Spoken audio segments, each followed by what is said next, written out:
Hi guys, good morning. कैसे हो आप लोग सब? आई होप आप सब एकदम बढ़िया, फर्स्ट क्लास और बहुत ज़्यादा मज़े में होंगे।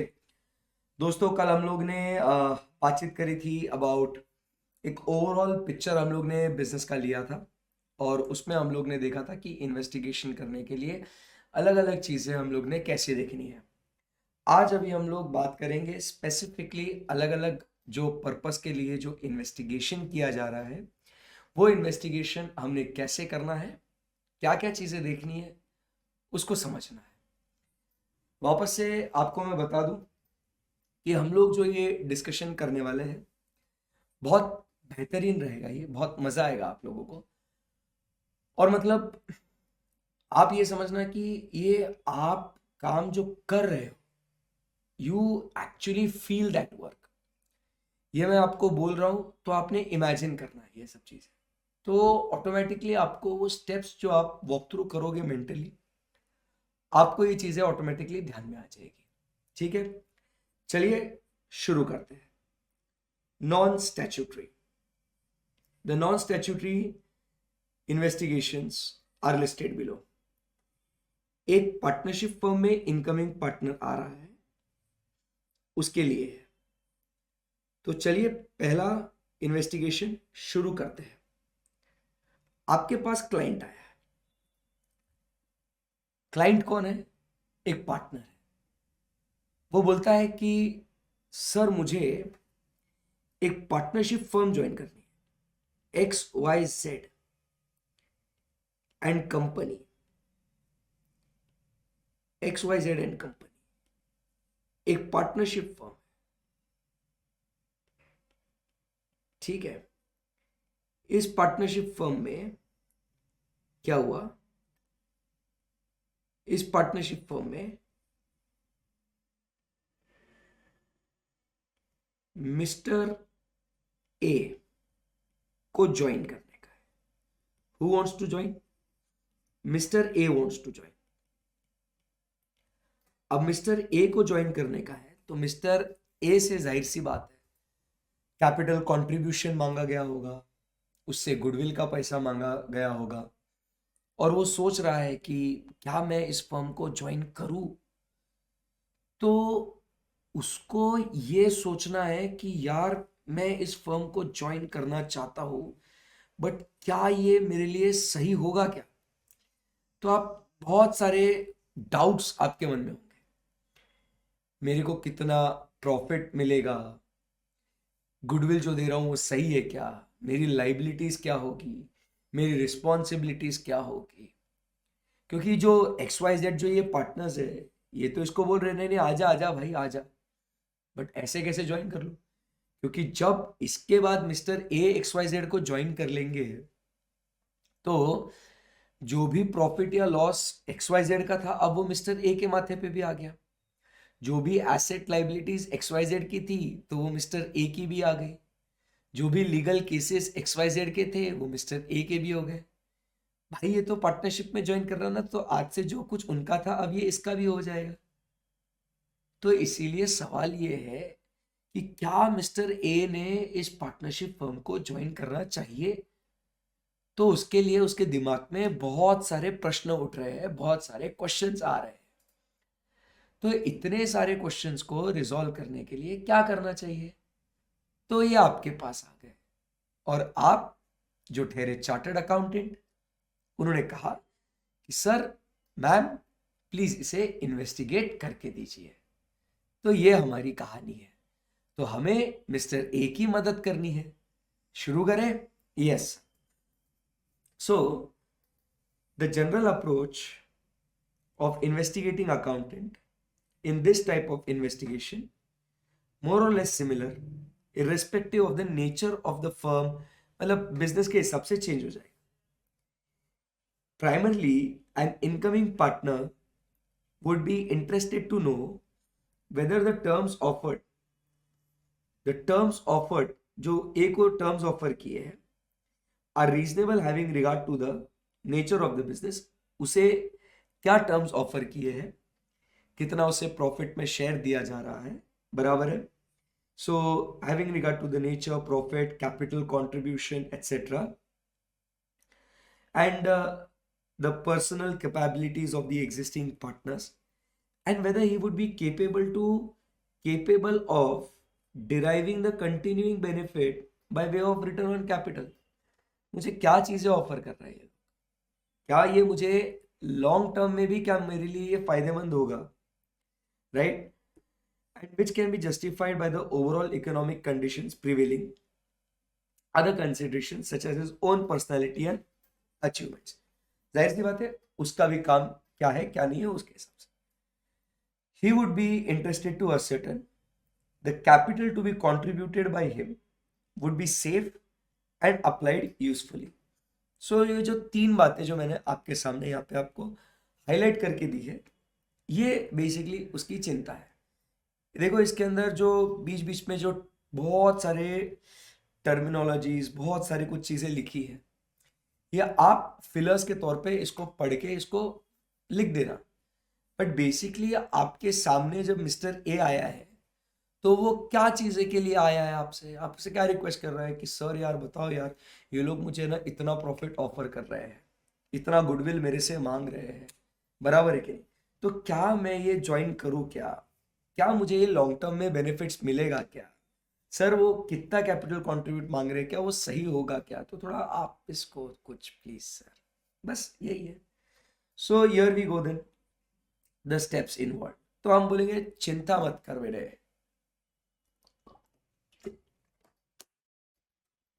क्या बोलते हैं, चिंता मत करो, है ना मैं अपन. तो अपन स्टार्ट करते हैं इसके बारे में. तो स्टेप बाय स्टेप एक एक पॉइंट्स को हम लोग स्टडी करेंगे. सबसे पहले हिस्ट्री. जैसे हम एक ओवरऑल पिक्चर देखते हैं ना, तो पहले इनका हिस्ट्री देखने का. जो जिस पर्टिकुलर फर्म में आप इन्वेस्टिगेट कर रहे हो, उस फर्म का हमें क्या करना है, उस फर्म को अपने को इन्वेस्टिगेट करना है. तो उसके लिए उसका हिस्ट्री देखना बहुत जरूरी है. हिस्ट्री में क्या समझेगा कि ये स्टार्ट कहाँ से हुए, इनके टर्निंग पॉइंट्स क्या थे. आपको याद है हम लोग जब ड्यू डिलिजेंस भी कर रहे थे, तो ड्यू डिलिजेंस पे भी हमने बोला था ना कि हिस्ट्री क्या है. सर इन्होंने इनका मार्केट कैसे ग्रो किया, टर्न अराउंड पॉइंट्स क्या थे, बराबर है, क्या चैलेंजेस इन्होंने फेस किए. So first point is sir we focus upon what is the history. फिर हिस्ट्री के बाद, since history the next step, हम यहां पे देखेंगे द डीड ऑफ पार्टनरशिप.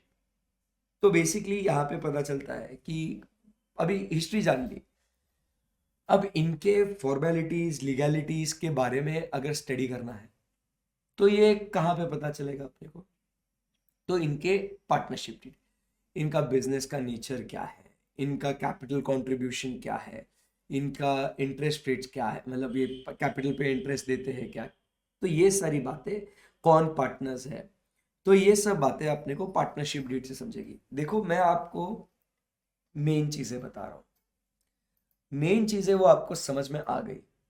उसके बाद आप ये हिस्ट्री, ये डीड ऑफ पार्टनरशिप इतना समझ लिया ना भाई, तो इससे क्या हो जाएगा, आपको एकदम आसान हो जाएगा कि पूरा का पूरा जो है ना इसको समझने के लिए. ठीक है. सो उम्मीद कर रहा हूं कि आपको ये समझ में आ जाएगा आपको. ठीक है, चलो. सो ऐसा कुछ पॉइंट है deed of partnership. Composition, capital contribution, drawing rights, retirement benefits, ये सब. तो पहले हिस्ट्री जानेंगे, फिर उनका पार्टनरशिप डीड देखेंगे. अब फिर आते हैं धंधे के ऊपर. We have to see the record of profitability of the firm. कि इसको ज्वाइन करना है ना, तो देखेंगे कि ये कितना मुनाफा कमा रहा है, how much profit they are what earning. So scrutiny of the records of profitability over suitable number of years. इसके अंदर कल हम लोग ने देखा था कि अगर कोई भी एक्सेप्शनल या क्या बोलते हैं उसको, नॉन रिकरिंग आइटम्स है या कोई एक्स्ट्रा ऑर्डिनरी अगर ईयर है, तो उसको हमें क्या करना है, उसको एलिमिनेट करना है, क्योंकि that is not going to show the true picture. So record of profitability with usual adjustments that are necessary in ascertaining the true records of the business profits. Peculiar attention should, however, be paid to the nature of the partner's remuneration, which may be excessive or inadequate. कभी कभी क्या होता है कि ज़्यादा दिया जाता है ये बताने के लिए कि देखो हमारे पार्टनर्स को बहुत पैसा देते हैं हम लोग, या वो कम देंगे प्रॉफिट ज़्यादा बताने के लिए, तो ये रेम्यूनरेशन को आपने खास तौर पे ध्यान देना है, right. Qualification and expertise are other relevant factors. सही है। सो पहले हिस्ट्री देखा, पार्टनरशिप डीड को स्टडी किया, पार्टनरशिप डीड को स्टडी करके फिर मेन जो मुद्दा है, जो फोकस है, वो कहाँ पे है, तो सर वो प्रॉफिटेबिलिटी पे है। So we have to see the profitability, उनका record for several number of years, 1-2 साल नहीं, और जिसमें जो एडजस्टमेंट्स होनी चाहिए वो बराबर से कर रहे हैं कि नहीं, to ascertain what, to ascertain the true nature, true record of business profit. ठीक है ना। एक्सेप्शनल अनयूजुअल आइटम्स को आपने हटा देना है। Very good. नाउ अब प्रॉफिट है या नहीं, इसके बेसिस पे तो हम इंटरेस्टेड रहेंगे, बट अब जो कैपिटल कंट्रीब्यूशन मांग रहे हैं, बराबर है, मेरी को क्या राइट्स और क्या ऑब्लिगेशंस मुझे आएंगे, सो अब उसकी बातें हो रही है। सो अब हम लोग नेक्स्ट बातें क्या देखते हैं, the asset and liability position.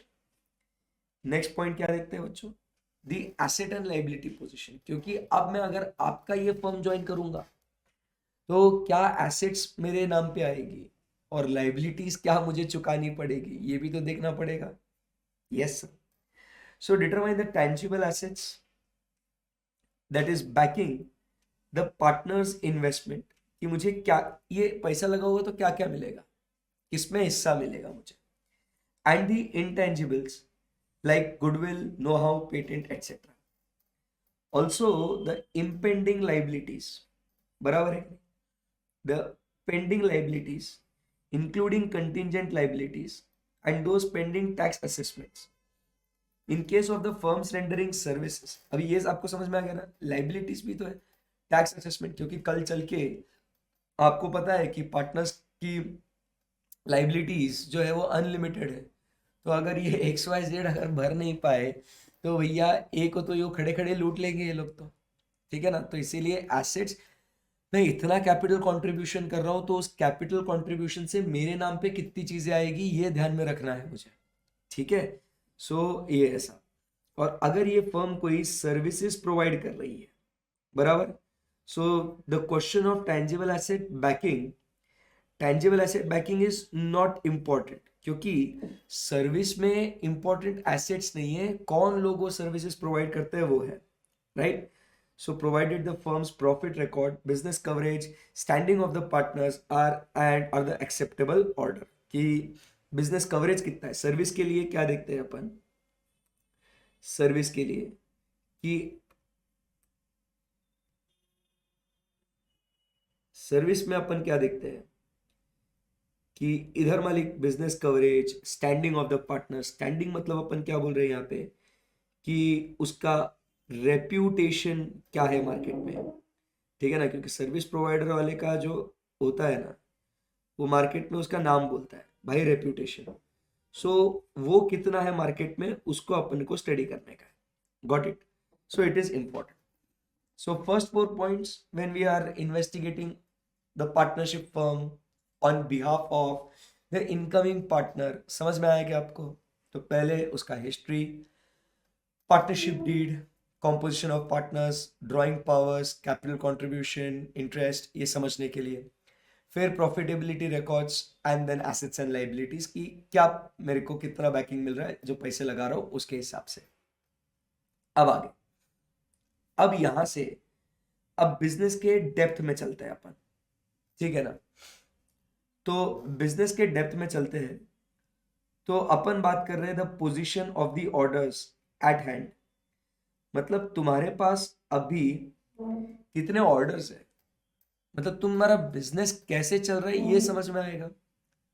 How much the orders are, बराबर है, and the quality of the clientele, बराबर, क्लाइंटेल मतलब द क्लाइंट्स, बराबर है, कितने क्लाइंट्स है तुम्हारे पास और वो किस क्वालिटी के है वो देखना है अपने को।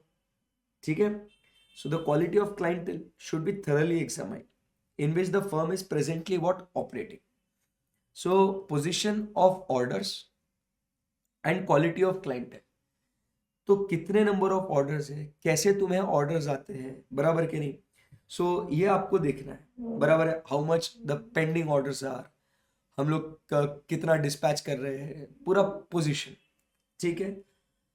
उसके बाद we talk about is the position and terms of loan finance would call for a careful scrutiny. तो अब आपने ऑर्डर्स देख लिया, बिजनेस देख लिया, अब चलिए अपन बात करते हैं about loan finance. Would call for carefully scrutiny to assess the usefulness and implication over overall financial position. Reasons for its absence or negative impact should be studied. Loan कितना फाइनेंस, मतलब आप हेविली डिपेंडेंट हो on external funds, बराबर है, या आपके जो क्या बोलते हैं उसको, एसेट लाइबिलिटी, बराबर, डेट इक्विटी जैसा जो रेशियो हम लोग कैपिटल और ये, तो उसमें आपने केयरफुली देखना है कि ओवरऑल फाइनेंशियल पोजीशन आपको समझेगा कि आप एक्सेसिवली किसके ऊपर डिपेंडेंट हो, किस पे नहीं। उसके बाद now we talk about is, ये बिजनेस की बातें हो गई, बराबर है, ये ऑर्डर्स और क्लाइंट्स की बात हो गई यहाँ पे, और यहाँ पे लोन की बात हो गई। सो नेक्स्ट पॉइंट अपन बात कर रहे हैं, तुम्हारे ऑर्गेनाइजेशन में जो की पर्सनल एम्प्लॉयड है, जो मैनेजर्स हैं, सीईओज है, के एम पीज है, बराबर।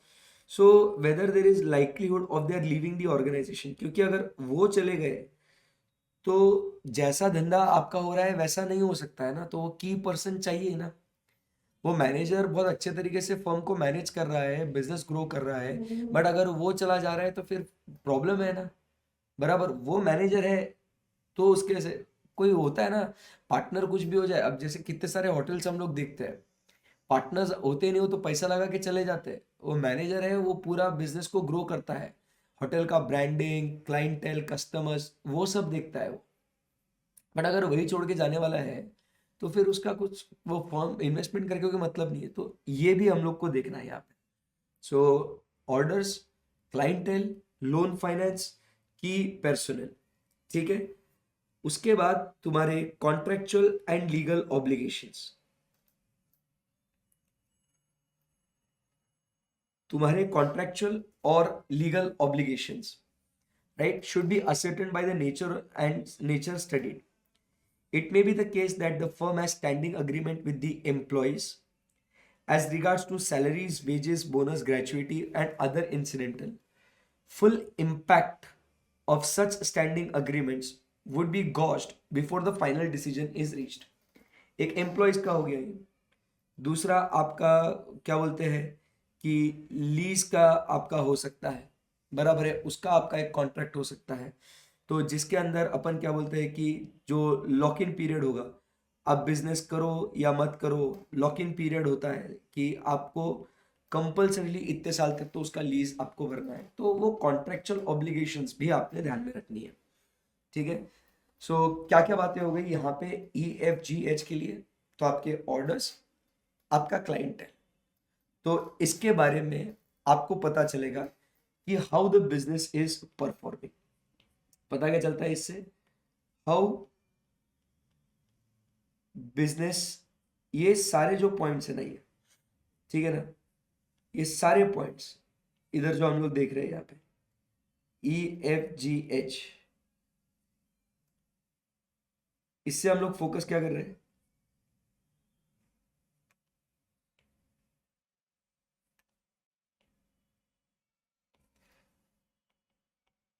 How business is doing. तो भाई इसमें हम लोग क्या देखते हैं कि बाबा आपका क्लाइंटेल, लोन, की personal, contractual obligations etcetera, so how the business is doing, ठीक है। और ये वाले जो पॉइंट्स है इसमें हम लोग क्या देखते हैं, ये वाला जो पॉइंट्स है ABCD, ये वाले जो पॉइंट्स है ना, इसमें हम लोग क्या देखते हैं, एक general overview of the business, general overview of कि उसका history, deed, asset liability, profit, ये हम लोग देखते हैं कि जनरल एक बिजनेस कैसा है, फिर अभी फिलहाल वो बिजनेस कैसे कर रहा है। अब आगे, अब बिजनेस की बातें हो गई, जनरल ओवरव्यू ले लिया, बिजनेस कैसा कर रहा है वो भी देख लिया। फिर अब कुछ मन में शंकाएं। वो मन में शंकाएं क्या है? सालो तुम मुझे क्यों ले रहे हो?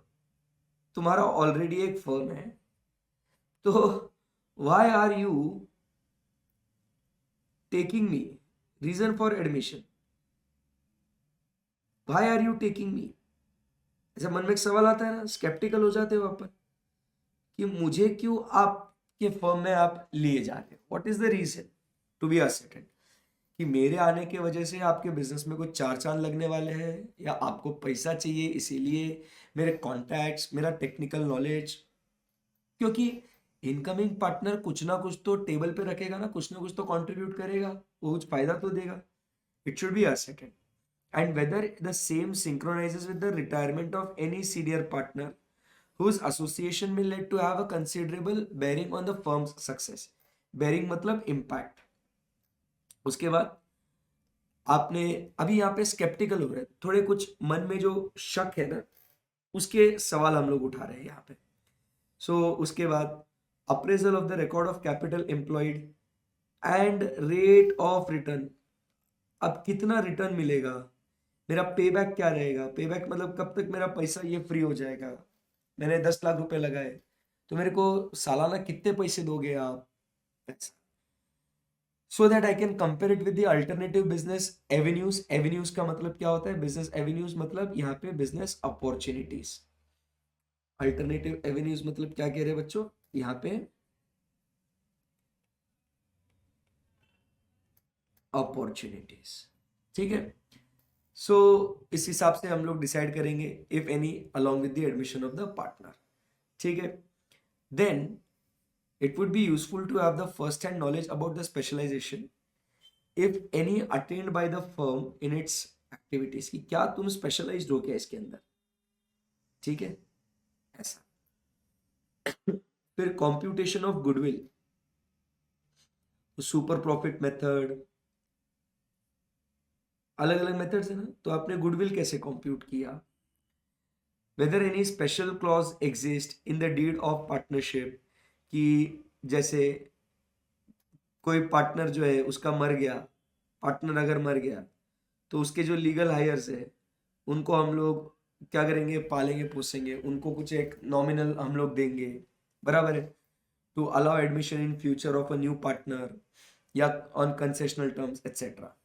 And whether incomplete contracts which will be transferred to the reconstituted firm will be a liability और अ लॉस। कुछ आधे अधूरे कॉन्ट्रैक्ट्स है जो मेरे ज्वाइन होने के बाद क्या हो जाएगा, मैं मेरे हो गए ये, तो क्या इसमें ये लाइबिलिटी है, कुछ मेरे को देना पड़ेगा इसमें, ये मेरा नुकसान है, या मैं जब ज्वाइन करूंगा वहां से सब नया नया होगा, पुराना कुछ भी नहीं होगा।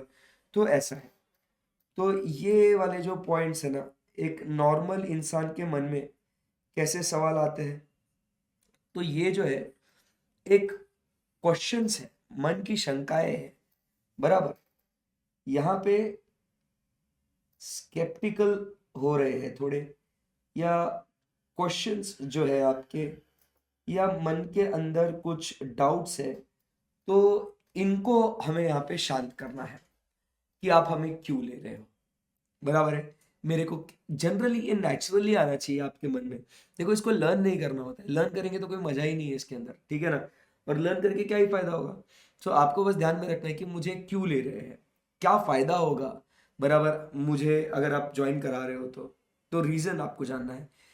कैपिटल कितना लगाऊं तो फायदा कितना होगा, क्या आप कुछ स्पेशलाइजेशन कर रहे हो, ये गुडविल जो आप मेरे से मांग रहे हो ये आपने कैसे कैलकुलेट किया है। फिर उसके बाद हम लोग बात करेंगे कोई स्पेशल क्लॉज है क्या, मैं जब ज्वाइन कर रहा हूं तो जो मुझे उसके बारे में पता नहीं है। ये सारी बातें जो है दोस्तों, ये हम लोग ने इसको क्या करना है, इन्वेस्टिगेट करना है। And once you divide this entire, क्या बोलते हैं इसको, इनटू द पॉइंट्स, इधर लिख देते हैं हाउ बिजनेस इज डूइंग,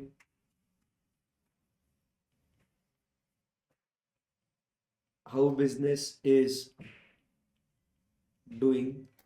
तो भाई ये बात हो जाती है यहाँ पे एकदम सिंपल। सो ये लास्ट पैराग्राफ पढ़ लीजिएगा, देन फिर उसके बाद आगे चलते हैं investigation into valuation of shares. काफी आसान है चैप्टर, मजा आ रहा है सर। ये लास्ट पैराग्राफ पढ़ना है आपको।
चलो, so shall we proceed from here.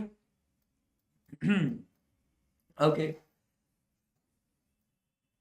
सो मालिक अब यहां से आगे बढ़ते हैं and now we talk about इस सेकेंड पॉइंट। पार्टनरशिप का फॉर्म का दिमाग में है अभी, इजी एकदम। तो जनरल बातें, फिर बिजनेस कैसा कर रहा है, और आपके जो मन के सवाल, वो सारी बातें आपने इन्वेस्टिगेट करनी है, काम खत्म। इसके आपको पैसे मिलेंगे। चलो, अब यहां से आगे बढ़ते हैं बच्चों। नेक्स्ट जो है, अब बात करेंगे investigation of valuation of shares in private companies. अभी अपन क्या कर रहे हैं बेटा, ध्यान से सुनना। हम लोग जो है शेयर्स का वैल्यूएशन कर रहे हैं, किधर, कौन सी कंपनी में, प्राइवेट कंपनीज में। क्या होता है, कभी कभी अपने को प्राइवेट कंपनीज में भी क्या करना पड़ता है, इन्वेस्टमेंट करना पड़ता है। किसी की कंपनी में ज्वाइन कर रहे हैं तो उसके शेयर्स हम लोग खरीदते हैं। तो इधर क्या होता है, ऐसे उसका स्टॉक एक्सचेंज पे तो ट्रेडिंग नहीं होता है ना, प्राइवेट कंपनी है ना, तो उसका डिमांड सप्लाई और उसकी मार्केट वैल्यू हम लोग कैसे पता कर सकते हैं, वो तो मुश्किल हो जाएगा। बट मेरे को उसके शेयर्स को खरीदना है, तो उसका ट्रू वैल्यू मेरे को निकालना है। तो मैं कैसे करूँगा उसको, ये तो बहुत बड़ा चैलेंज हो गया ना सर मेरे लिए। ओके, तो बस अभी आपके पास दूसरा क्लाइंट आ गया बच्चों। आज तो आपके पास बहुत सारे क्लाइंट आ रहे हैं इन्वेस्टिगेशन करने के लिए, कितना मजा आ रहा है सर। सो ऐसा आपके पास अभी एक क्लाइंट आ गया। ये सब आप समझो भाई बात को, सीए फाइनल के ये जो चैप्टर्स है ना, जब तू कुछ दिनों में तू सीए बनेगा ना, तो तेरे को ये सब काम में आएगा। ये तेरे पास ऐसा ये अलग अलग क्लाइंट्स होंगे जो बोलेगा भाई ये काम कर, वो काम कर, ये करके दे, वो करके दे, तो ये सब आप करके दोगे। समझा क्या? तो चलिए बात करते हैं वैल्यूएशन ऑफ शेयर्स की। इसी अप्रोच से पढ़ोगे ना, बहुत मजा आएगा, बहुत मजा आएगा, इंटरेस्टिंग है। चल, so the different basis on which, पहले तो बात रखना, बहुत सारे पर्पसेस है। There are different basis on which valuation is possible. बराबर है, मतलब अलग अलग तरीके से आप क्या कर सकते हो, कंपनी के शेयर्स को आप वैल्यू कर सकते हो।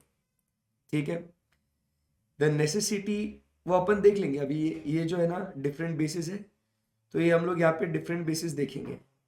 एक कौन सा है, नेटवर्थ बेसिस है, ठीक है, एक यील्ड बेसिस है, और ये खत्म हो जाता है।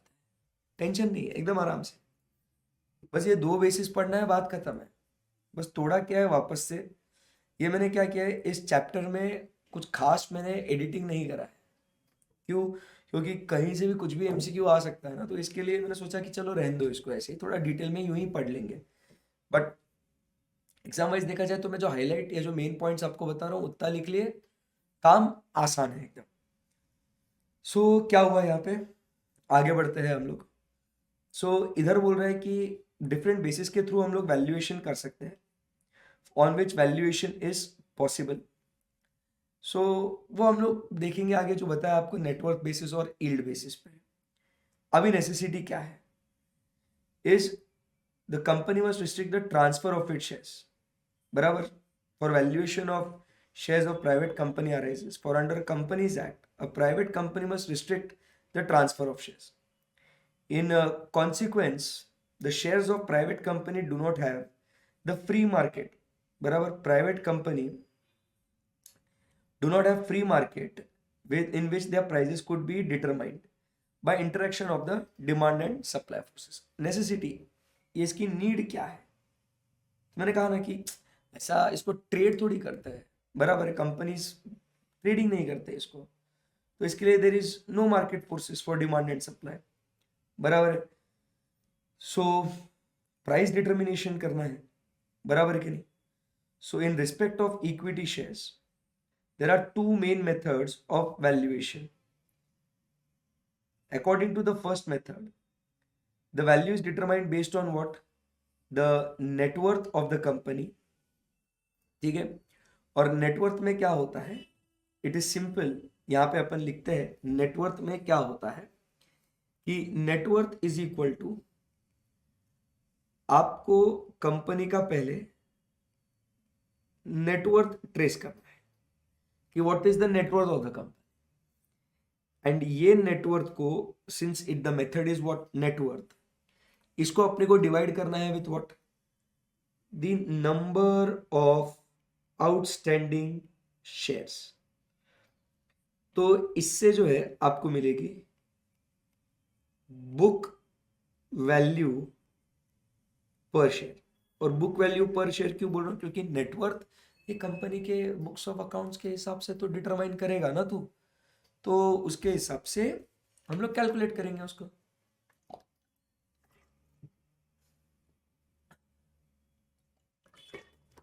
फिर क्या होता है, इसको हम लोग कंपेयर करेंगे कि आप कितना प्राइस मांग रहे हो, we compare it with the asking price. तो आस्किंग प्राइस से जब कंपेयर करते हैं तो क्या होता है, हमें पता चलता है कि ये ओवर वैल्यूड शेयर्स है या अंडर वैल्यूड शेयर्स है। ओके, इसीलिए ये अप्रोच है। तो क्या लिखा,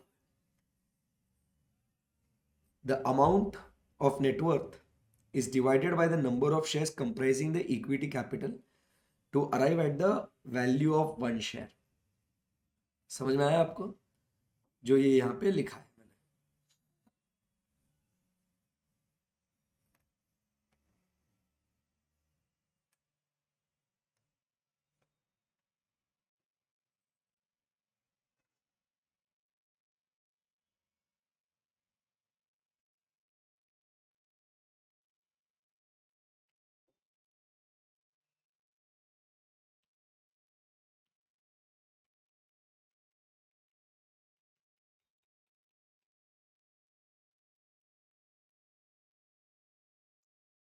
ओके, तो ये बात, when this method is followed, goodwill of the business and non-trading assets like investments based on the estimated future maintainable profit is included, goodwill of the business and non-trading assets like investments is included among the assets to arrive at the net worth।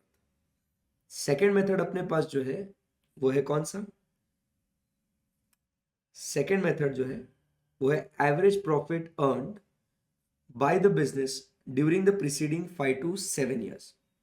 सो इस method को अपन नाम देते हैं as what, the yield approach. कितना profit आपने कमाया, बराबर, यील्ड अप्रोच, बराबर। 5-7 साल का देखेंगे, afterwards on the assumption that 5-7 साल में the same would continue to be earn in the future, the value of the business is calculated by capitalizing it at a reasonable rate of interest. इसको क्या करेंगे अपन, इसको capitalize करेंगे with what, the reasonable rate of interest. मतलब yield में अपन क्या करते हैं, how do we calculate the share value. अब शेयर वैल्यू कैसे कैलकुलेट करेंगे, सो फोकस करो। अपन क्या देखते हैं, कि ऑन एन एवरेज, अब आप प्रॉफिट कैलकुलेट कर रहे हो, सो आप प्रॉफिट मतलब क्या हुआ, how much is the dividend per share आप दे रहे हो, कितना डिविडेंड आप दे रहे हो per share, and this dividend per share is divided by the required rate of return, कि आप कितना आपको रिटर्न मिलेगा, that is basically we talk about is the yield percentage, कि कितना यील्ड आपको मिलेगा। सो जब dividend per share divided by उसका जो यील्ड है, परसेंटेज है, उसको डिवाइड करेंगे तो भाई अपने को शेयर वैल्यू मिलेगा। तो अपन क्या करेंगे, इसको 5-7 साल तक का क्या करने का, 5 से 7 साल तक का प्रॉफिट को कॉम्प्यूट करने का, और फिर देखने का कि कितना रिटर्न मिल रहा है, और हम लोग ये मान के चलेंगे कि यही अपने को थ्रू आउट द पीरियड एक अच्छा खासा अपने को रिटर्न मिल रहा है, बराबर कि नहीं। If the rate assumed is high, the value of the business would be smaller, if correspondingly it would be high if the rate of interest applied is what, low. A provision of risk factor and the restriction on the value of shares is varying by the rate of interest. The rate of return the investor expects in a type of business engaged is ascertained by the prices of the shares in similar business quoted जो है वो भी हम लोग देखते हैं कि basically कितना रिटर्न अपने को मिल रहा है, we compare it with what, the rate of return the investor expects should be similar to, should be what, ascertained from the prices of what, the similar business.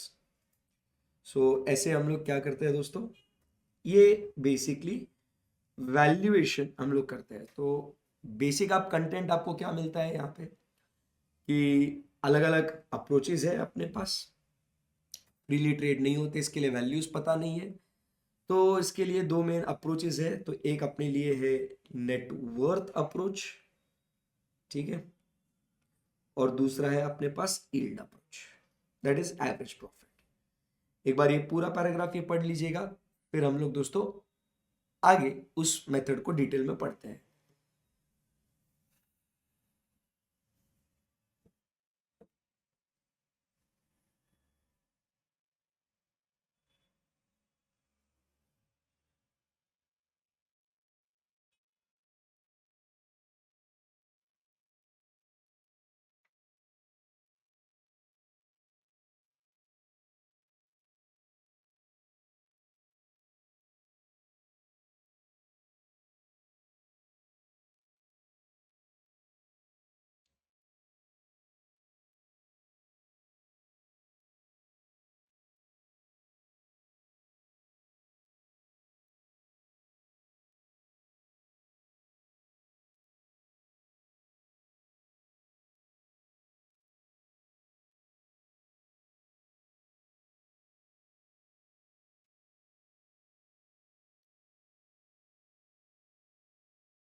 चलो बड़े यहां से आगे, है ना। तो अभी नेटवर्क बेसिस में क्या कहते हैं यहाँ पे, अभी नेटवर्क मतलब आपको पता है कि एसेट लाइबिलिटीज और उसमें गुडविल अपने को कंसीडर करना है कि फ्यूचर में कितना अर्न कर सकते हैं। तो बस ये एक एक पॉइंट्स हम लोग को स्टडी करना है। तो क्या बोल रहे हैं यहाँ पे, नेटवर्क के लिए asset should be revalue taking into account the utility of the business as a going concern. Assets का रिवैल्यूएशन होगा, बराबर है, कि बिजनेस कैसे होगा, क्या होगा फ्यूचर में, अभी जो प्रेजेंट वैल्यू है उसका फ्यूचर वैल्यू भी तो कंसीडर करना पड़ेगा अपने को। So it can be more और less in comparison to their book values, तो इसके लिए हम लोग को एसेट्स को यहाँ पे क्या करना है, नेटवर्थ निकालने के लिए आपको पता है एसेट्स और लाइबिलिटीज होती है। लाइबिलिटीज मतलब आप समझिए, liabilities are recognized at cost only. Liability को ऐसा कोई वैल्यूएशन प्रिंसिपल तो होता नहीं, हम लोग को ये पता है। तो ऐसे केस में एसेट्स को हमें ध्यान में रखना है बॉस कि we have to revalue the assets taking into account the business as a going concern. ठीक है, now the value of the business, ये तो एक है। Now, the value of goodwill of a business is primarily the capacity to earn super profit and period over which it is expected to arise. कितना पैसा ये कमाएंगे, बराबर है। तो वैल्यू ऑफ गुडविल, ये हम लोग ने सुपर प्रॉफिट मेथड पढ़ा हुआ है नहीं, बराबर, बचपन में पढ़ा था, number of years profit. The super profit that the business would earn is estimated by the basis of profits earned in the past after making the allowance for the continuation or otherwise favorable factors which had enabled the business to earn super profits. This is usually a difficult matter since the purpose it is necessary to analyze the trend, social, political forces, etc. But यहाँ पे आपको दो चीजें calculate करनी है, simple एकदम, assets should be revalued and ये कितना सुपर प्रॉफिट अर्न कर सकते हैं बेस्ड ऑन द पास्ट, उसके हिसाब से हम लोग गुडविल कैलकुलेट करेंगे। Best. Now we talk about the yield. So the value of shares on the yield basis is arrived at on the basis of present value of the right to receive the dividends in future. मतलब क्या है कि ये जो मैंने ऊपर लिखा ना, ये वाला पार्ट ये है। So value is arrived at basis of present value, बराबर है कि आज अभी डिविडेंड पर शेयर कितना मिल रहा है, बराबर है, basis of present value of the right to receive the dividends in future. ठीक है ना, since dividends can be paid only out of profit, in this case also it is necessary to determine the amount of profits which the company would be earning in future and which will be distributed as dividend from year to year, which would be distributed as dividend. In short, it is exercise of projecting the trend of the profits, barabar, that the company might follow as a matter of declaration of dividend. So ये simple है, dividend per share कितना मिलेगा आपको, मतलब यहाँ पे आप ध्यान में रखना कि how much is the dividend. आप जो ये पास्ट ट्रेंड्स के हिसाब से देख रहे हो, तो आप ये डिटरमाइन करो कि how much is the dividend per share over year. उसको आप डिवाइड करेंगे with the expected rate of return. So present value के बेसिस पे हम लोग उसका, मतलब फ्यूचर वैल्यू के बेसिस पे प्रेजेंट वैल्यू उसका डिटरमाइन करेंगे कि कितना फ्यूचर में मिलने वाला है, उसके बेसिस पे आज का भाव निकालेंगे। सो क्या कहता है ये वाला पैराग्राफ में पूरा ज्ञान आपको मिल जाएगा। ठीक है, the rate at which the dividend should be capitalized is decided taking into account the risk that the shareholders are taking, barabar, is based on the risk the shareholders are taking in the matter of declaration of dividends being continued in future. Background of the past history of the company, reserves of the company, both secret and those disclosed in the books of accounts, future prospects, the line of manufacture or trade in which the company is engaged, impact of social and political factors that likely to emerge. तो ये सारे factors के basis पे आप determine करोगे the rate of dividend, और ये rate of dividend जो है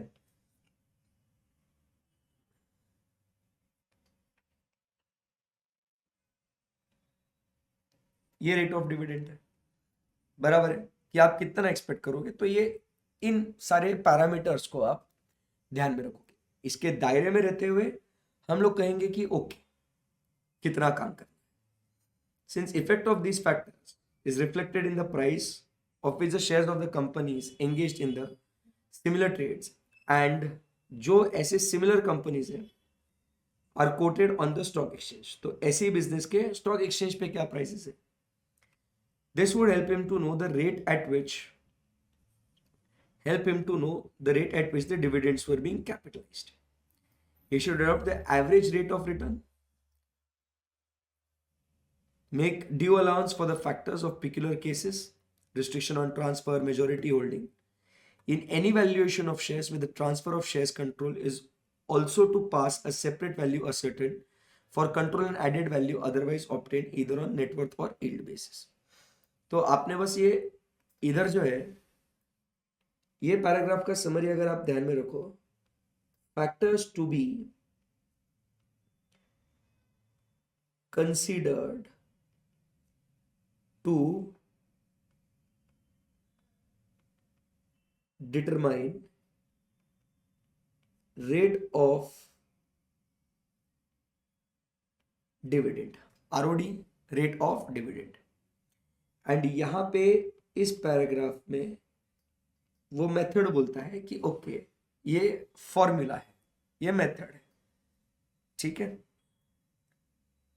सो इधर बच्चों सेकंड मेथड खत्म होता है, एक बार उसे रीड करेंगे फिर आगे बढ़ते हैं। सो एक पार्टनरशिप फर्म का हो गया, एक valuation of shares in private companies. तो ये आपको पूरा इन्वेस्टिगेशन करना है और इसके लिए जो जनरल पॉइंट्स हम लोग ने कल पढ़े थे ना, तो वो वाला काम में आएगा।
Okay, let's go ahead. 2 client हो गए बॉस। पैसा ही पैसा होने वाला है आपके पास बैठे। चलिए आगे बढ़ते हैं तीसरे क्लाइंट के पास। अब बेटा बात हो रही है इन्वेस्टिगेशन ऑन बिहाफ ऑफ किसके बिहाफ पे? अब तुम्हारे पास बैंक आई है, फाइनेंशियल इंस्टीट्यूशन आया है जो प्रपोजिंग टू एडवांस और लोन, बराबर, ये आ रहे हैं जो किसी को एडवांस या लोन देना है किसी कंपनी को। ये वाला तो बहुत सिंपल है भाई, मतलब क्या ही करे इसमें, ऐसे मजेदार है कि भाई आपके पास जो है ना भैया, क्या हुआ है यहाँ पे बैंक या फाइनेंशियल इंस्टीट्यूशन आया, उसको क्या करना है भाई? उसको देना है एडवांस या लोन, एडवांस या लोन देना है उसको। किसे देना है? एक कंपनी को देना है, ठीक है ना। सो बैंक या फाइनेंशियल इंस्टीट्यूशन, ये कौन है आपका? ये क्लाइंट है। बैंक आ रहा है आपके पास, बोले सीए साहब, ओ सीए साहब यार हम लोग को लोन देने का है यार, तो दे क्या इसको? तो भाई ये ना, आप इसको मतलब सिंपल बताओगे कैसे पढ़ो इसको।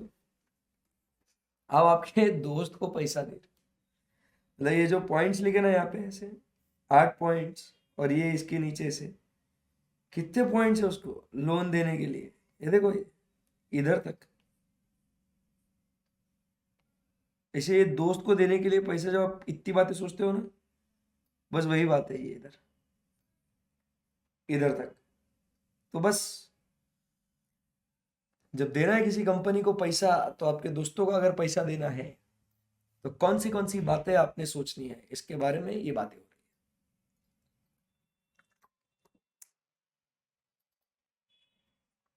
चलो सिंपल है, मजा आ रहा है। आराम से पढ़ना है इसको, ऐसा कोई लोड मत लेके पढ़ियो यार, ठीक है ना। ऐसे यही तो बातें आपको सब सिखा रहे हैं कि बिजनेस कैसे करना। So bank is primarily interested in knowing, number one, the purpose for which the loan is required, the source from which it would be repaid, and the security that would be available if the borrower fails to pay. तो mainly bank का उद्देश्य क्या है, क्यों चाहिए भाई तुझे पैसा, कहां से रिपे करेगा, और क्या सिक्योरिटी देगा। दोस्त के लिए भी हम लोग यही बातें करते हैं, क्यों चाहिए बे तुझे पैसा, हैसियत है तेरी, कहां से रिपे करेगा, कुछ सिक्योरिटी देगा या यूं ही ले लेगा। बस भाई वही तो बातें हैं। आप, ये बैंक आप हो और ये कंपनी कोई भी आपके दोस्त का नाम लिख दो यहाँ पे, जिसे आपने पैसा दिया हो, भले ही 50-100 रुपए क्यों ना दिया हो, जिसने आपको अभी तक पैसा नहीं दिया हो, लिख लो साले का नाम, कभी भूलना मत उसको। On this consideration he will do what the inquiry and should attempt to collect the information of the under mentioned points. ठीक है, चलो yo boy, let's start. Number one, purpose for which the loan is required and the borrower proposes to invest the amount of loan. क्यों चाहिए तुझे, वो बोलेगा sir business के लिए चाहिए, ठीक है। कोई भी कंपनी को लोन दे रहे ना, तो वो उसे borrower propose to what invest, बोलेगा ये पर्पस के लिए चाहिए और ऐसे ऐसे हम लोग उसको इन्वेस्ट करने वाले पैसे को। आपको याद है ना स्टेजेस ऑफ कैपिटल फॉर्मेशन, हम लोग बचपन में पढ़ते थे बहुत पहले, कि पहले मोबिलाइजेशन ऑफ सेविंग्स होता है, फिर वो लोन दिया जाता है, और फिर वो इन्वेस्टमेंट होता है, और इन्वेस्टमेंट होता है तो उसको कैपिटल बोलता है। सो अगर आप लोन ले रहे हो तो उसको आप कैसे बिजनेस में निवेश करोगे, वो अपने को देखना है। क्योंकि आप समझिए, अगर आपने जैसे पैसा किंगफिशर एयरलाइंस को दिया था, तो उन्होंने जिस पर्पस के लिए लिया था और कहाँ उसको इन्वेस्ट किया, भगवान जाने कहाँ क्या किया उन्होंने, तो वो दिक्कत हो गई ना दोस्त, इसीलिए। उसके बाद schedule of repayment of loan submitted by the borrower, schedule of repayment of loan कि कितने समय के लिए आपको लोन चाहिए, आप उसे कब लौटाओगे, बराबर है, कि कब कब कैसे दूंगा। So it regards to what's, in regard to मतलब in consideration to the profits, आप कितना पैसा जनरेट करोगे ये लोन लेने से, बराबर है, and the amount of cash that would be available for the repayment of loan, amount of cash, profits that would be earn, amount of cash for repayment of loan to confirm that they are reasonable and valid. Institutional lenders nowadays rely more for repayment of loans on annual profits and loss and on the value of assets mortgaged to them. So हम लोग basically focus कहाँ करते हैं, तो हम लोग sir rely करते हैं एनुअल प्रॉफिट्स पे and value of assets which has been मॉर्गेज्ड।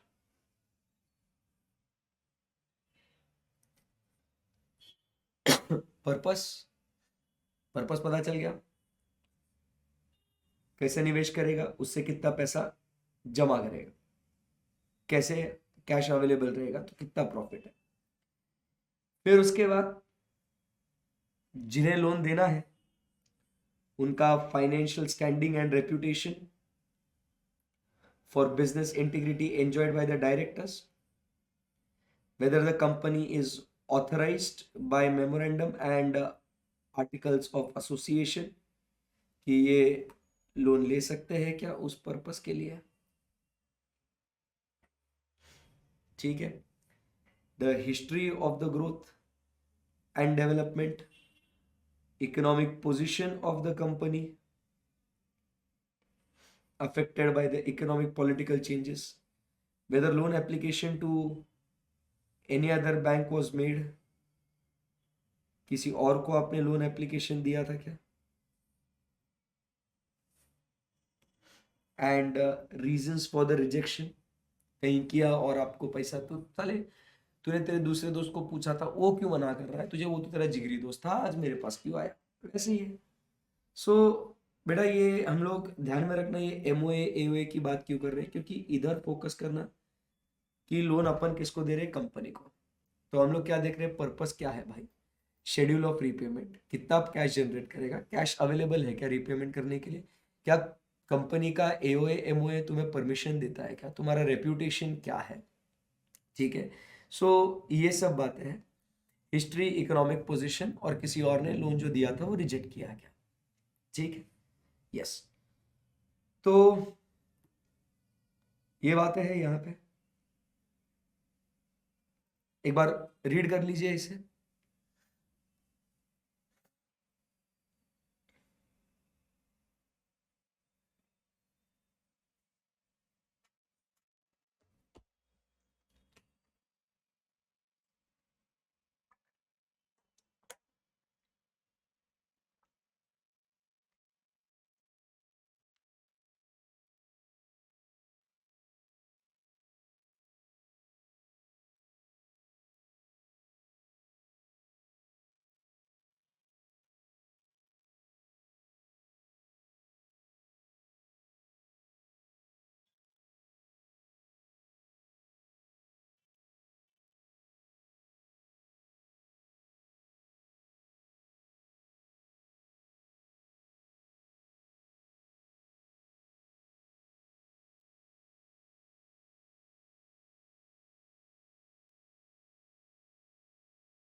चलो, सो इनमें क्या क्या पॉइंट्स हम लोग यहाँ पे नोट करेंगे। तो सबसे पहले हम लोग क्या देखना है कि भाई तुम्हें एमओए एओए परमिशन देता है क्या। अगर परमिशन देता है आपको तो फिर हम जानेंगे आपकी हिस्ट्री, ठीक है। हिस्ट्री जानने के बाद, ठीक है, हिस्ट्री जानने के बाद हम जानेंगे आपकी फाइनेंशियल स्टैंडिंग,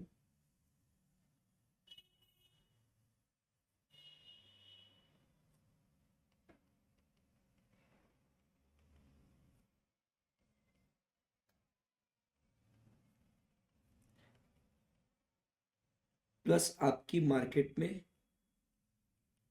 रेप्यूटेशन, ठीक है।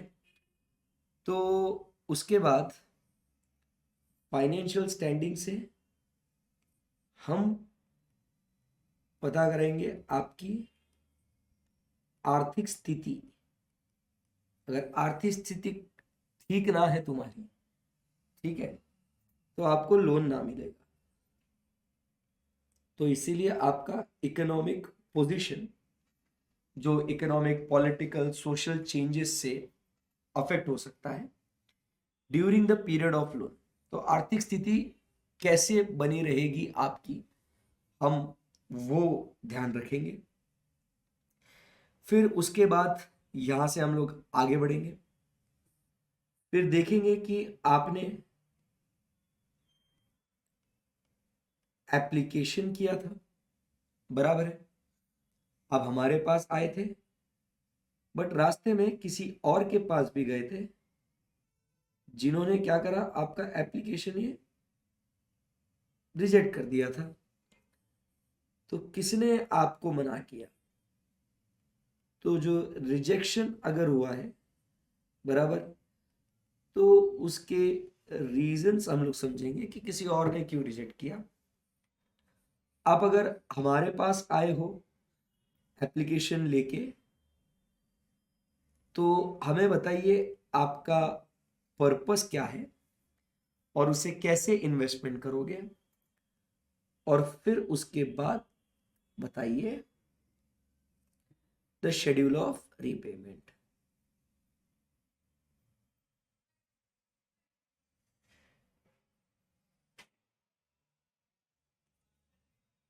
फिर बताएं schedule of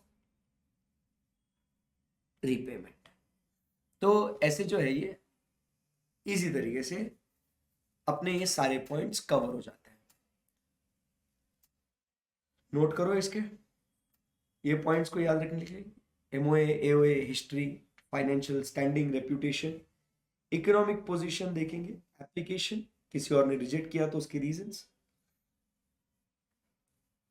purpose, how you are planning to invest, and schedule of repayment.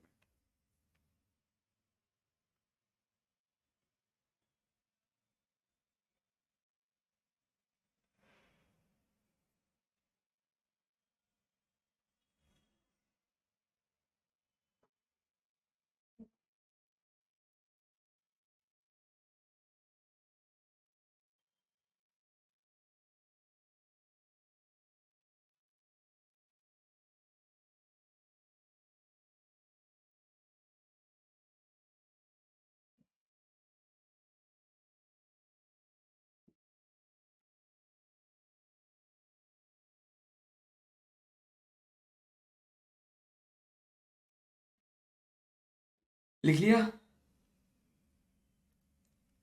चलो तो आगे और हम लोग को इन्वेस्टिगेट करना है। ये बेसिक पहले हम लोग को क्या करना है, ये इंक्वायरी करनी है। ये भूलना मत, ये इन्वेस्टिगेशन नहीं हुआ है, ये पहले बेसिक जनरल पूछताछ हो रही है, ये प्राइमा फेसी अंडरस्टैंडिंग ले रही है। अभी फिर इन्वेस्टिगेशन चालू होगा, ठीक है ना। ये बेसिक पॉइंट नंबर 1 ये क्या हुआ, this is inquiry, now we do the investigation. आपको क्या लगा इन्वेस्टिगेशन खत्म? नहीं रे भैया, अभी ये सब ये पढ़ना है अपने को, और ये एकदम फास्ट पढ़ेंगे अभी, ठीक है ना, लोन देने के लिए। सो टू इन्वेस्टिगेट द प्रॉफिटेबिलिटी, और इसमें कोई ऐसा खास है नहीं कॉन्सेप्ट, तो पढ़ना है, बोल दिया मैंने, पता है आप लोगों को। To investigate the profitability of the business for judging the accuracy, investigate what, profitability of the business. क्योंकि प्रॉफिटेबिलिटी होगी, तुम पैसा लोगे और रीपे नहीं कर पाओगे तो तुम्हारा रीपेइंग कैपेसिटी जज करने के लिए हमें प्रॉफिटेबिलिटी देखना पड़ेगा कि whether the accuracy of schedule of repayment है या नहीं है, as well as the value of security in the form of the assets the business already possessed and those which will be created out of the loan. The investigating accountant should follow what should take under mentioned steps.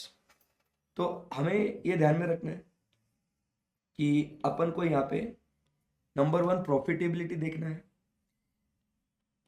समय समय से पैसा आना चाहिए, जो security आपको मिल रही है वो बराबर है कि नहीं, और जो नया एसेट्स क्रिएट करा है उस पैसे से वो भी क्या होगा वो भी देखना पड़ेगा अपने को। आएगा ध्यान में आपको? तो इतना आसान है एकदम, ठीक है। सो क्या लिखा हुआ है यहाँ पे, number 1 condensed income statement. Condensed मतलब समराइज्ड। क्या बोला, कंडेंस्ड मतलब क्या?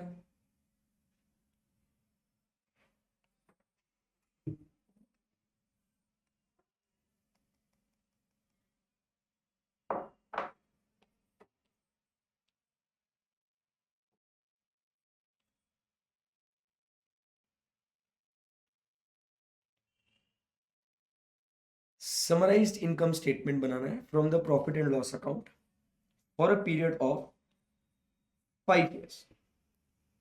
बेटा अभी हर एक इसमें, जैसे अपन ने वो फर्स्ट जो कल का सेशन जो था अपना, और अभी भी जो हम लोग इतने इसमें देखे, तो अपने को एक ट्रेंड एस्टेब्लिश करना है। आप कॉमन पॉइंट्स निकाल के देख लो, आपको समझ में आ जाएगा। तो जिससे आप various items of income expense, amount of gross profits, taxes paid for her 5 years आपको समझेगा। So the amount of maintainable profits determined on the basis of foregoing statement should be increased by the amount by which would increase on the investment of borrowed funds। तो ये जो आपके पास profits है, बराबर के नहीं, basis on the foregoing statement should be the maintainable profits है, this should be what, maintainable profits should be increased by which those would increase the investment on borrowed funds. अब जाहिर सी बात है, तेरे को फ्रेश फंड्स मिल रहे हैं, तो new funds means what, new profits. So क्या बोलते हैं आपको, आपका past profit trend, past profit trend plus जो आपके प्रॉफिट में जो चार चांद लगाएगा ऊपर, because of what, the new funds, because of what, the new funds. तो वो आपको देखना है। तो पहले आप ये पास्ट प्रॉफिट्स कितने पीरियड का देखोगे। सो ये जो आप पास्ट प्रॉफिट्स जो देख रहे हो, ये आपको देखना है ऑफ पास्ट 5 ईयर्स। इसका आपने पूरा gross profit, net profit, taxes, ये सब आपने देखना है, इनकम एक्सपेंस। और फिर ये पास्ट प्रॉफिट्स को ध्यान में रखते हुए आपने क्या करना है, ये नए पैसे से प्लस जो इंक्रीमेंट होगा वो आपने देखना है। क्लियर एकदम। Point number 1। Number 2, calculate what, ratios. आपका एसएफएम यहाँ पे काम में आता है, ठीक है। So compute the under mentioned ratios separately and include them in the statement to show the trend as well as the changes that have taken place in the financial position of the company. So sales to average inventory, that is apna inventory turnover ratio, sales to fixed asset, equity to fixed asset, current to asset liability, this is called as the quick ratio, ठीक है ना। Then quick assets to quick liabilities, current assets that are readily realizable, ये नीचे है quick ratio इधर। Equity to long term loans, तो ये debt equity ratio, sales to book debts, return on capital employed. So enter in separate part the statement, breakup of annual sales product wise. हमने कल भी देखा था कि it should be product wise, it should be period wise, बराबर है। तो वैसे हम लोग को यहाँ पे देखना है। सो ये हमने क्या देखा, फर्स्ट एक समराइज्ड इनकम स्टेटमेंट बनाइए, पास्ट प्लस फ्यूचर में कितना ग्रो हो सकता है वो देखेंगे, और उसी के साथ साथ आपको क्या देखना है, रेशियोज कैलकुलेट करना है and breakup of sales, breakup of annual sales product wise, steps involve. So अब ये इन्वेस्टिगेशन करने के लिए ये प्रॉफिटेबिलिटी आपको देखना है। Now we go ahead and talk about the third point, steps involved in verification of assets and liabilities included in the balance sheet, क्योंकि उसका फाइनेंशियल पोजीशन देखना है। सो assets and liabilities का prepare schedules of the borrower and include the particular stated below। तो column, कल जैसे हमने देखा था कॉलम्स बनाने के, सारी चीजें चेक करने का सेम लाइंस पे, कौन से आइटम्स है, fixed assets, inventory, trade receivables including bills receivable, investments, secured unsecured loans, taxes, other liabilities, insurance, contingent liabilities। तो ये सारे बैलेंस शीट आइटम्स आपने इन्वॉल्व करने हैं। तो बैलेंस शीट में मेन जो अपन देखते हैं, फिक्स्ड एसेट, करंट एसेट्स, इधर ऐसा आप ध्यान में रखो, फिक्स्ड एसेट के बाद करंट एसेट, करंट एसेट,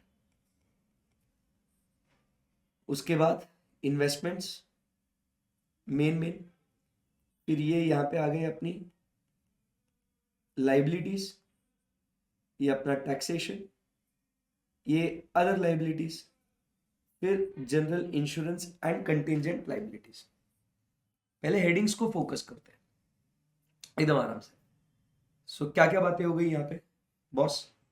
तो हम लोग बात कर रहे हैं फिक्स्ड एसेट्स, फिर उसके सीक्वेंस में आता है अपना करंट एसेट्स, करंट एसेट्स के बाद अपना इन्वेस्टमेंट्स, खत्म। फिर लाइबिलिटीज की बात करते हैं तो सिक्योर्ड एंड अनसिक्योर्ड लोन्स, फिर other liabilities, provision for taxation, insurance and contingent liabilities. आसान हो गया, ठीक है। अभी ये फटाफट हम लोग इसको गो थ्रू करते हैं, क्योंकि कल का सेशन इसी के लिए तो था कि वो 1 घंटा कल का, ये पूरा इसका बेस है वो, ठीक है। सो फिक्स्ड एसेट्स में क्या क्या चाहिए, पूरा डिटेल, ये अपने को पास्ट कॉलम बनाने का, शेड्यूल्स बनाने के लिए इसको, ठीक है। So gross value, rate of depreciation, total depreciation, return of, बराबर।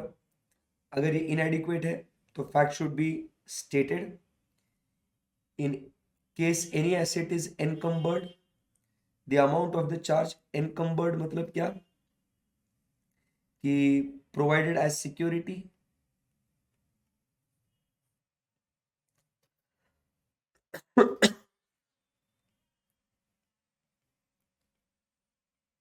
provided as security, the amount of the charge and the nature should be disclosed.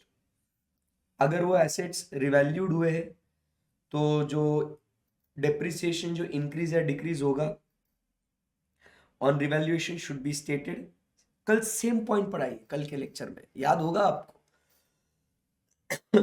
Comment on the revaluation.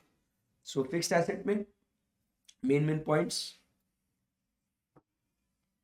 Margin में लिख दो तो ये क्या है, पूरा एंड तक डिटेल में पढ़ने की जरूरत नहीं पड़ती। ग्रॉस वैल्यू, डेप्रिसिएशन, रिवैल्यूएशन, सही है एकदम, यस। आगे बढ़ते हैं, यहां से इन्वेंट्री की बात करते हैं।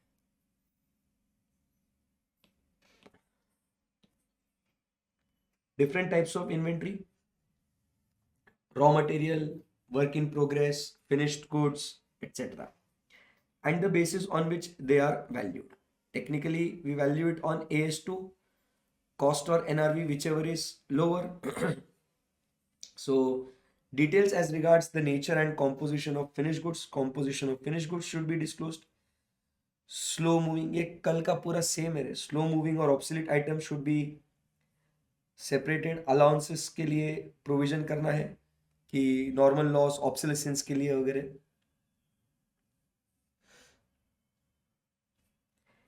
Placed as security, it should be disclosed. So यहां पे वापस से क्या लिखेंगे, टाइप्स, जैसे कि वर्किंग, WIP, रॉ मटेरियल या फिनिश गुड्स, ठीक है। फिर उसके बाद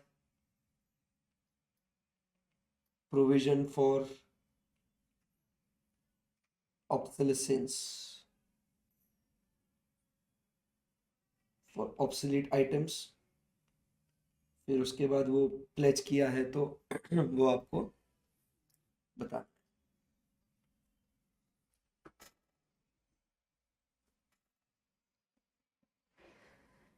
यो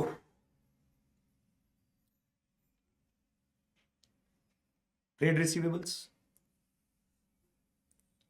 मजाक कर रहे हैं अपने साथ, वापस है। Different types of debts collected within the period of credit, and the facts that debts are considered bad or doubtful and provision if any has been made against them. So कौन से डेट्स रिकवरी के लिए है, types, फिर उसका recovery, doubtful debts. अगर doubtful debts है तो ये, और जिसका credit has not expired within 6 months and debts due within 6 months, due but not recovered over 6 months, ऐसा। Then from directors or other officers or employees of the company, it should be stated. Subsidiary and affiliated concerns as well as those considered abnormal should be disclosed. General points, normal जो अपन audit में scrutiny करते हैं, इधर detail में उसको investigate करने का। Trade receivable कौन से टाइप के डेट है, बराबर है, प्रोविजन किया गया डाउटफुल डेट का। इन्वेस्टमेंट्स बना दो भाई, schedule, disclose purchase cost, nominal cost, market value. अगर प्लेज किया है तो बता दे। Secured, unsecured debentures and other secured loans should be included together in a separate schedule, ठीक है। Against debentures and secured loan, amount outstanding, due date for payment, collateral security, assets pledged, charge for repayment of liability should be disclosed, loans obtained from promoter, director, related party, unsecured loan,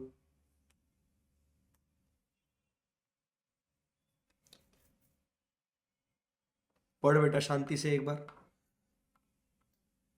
concept कुछ नहीं है, general knowledge से इसको लिख के आना है, इसको लिख के आओगे भर भर के नंबर मिलेगा, और रुकना ही नहीं। आपको ऐसा लगेगा कि आप लोग बहुत ऐसा फेंक रहे हो, कुछ भी नहीं है, ये सब लिख के आना अच्छे से पॉइंट फॉर्म में, बढ़िया एकदम।